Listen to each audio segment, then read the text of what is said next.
During this CMYUK installation guide, we are going to give you an overview of how to install Saint-Gobain optically clear polyester window film.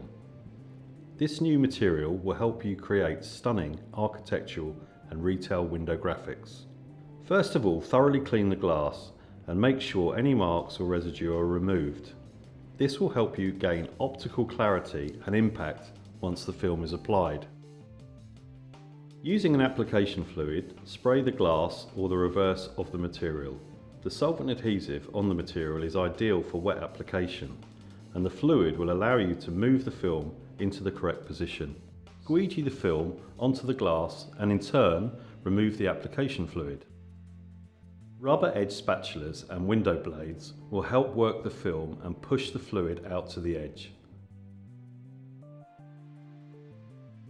Once you are happy the film is applied and all remaining fluid removed, it's time to check over and wipe down.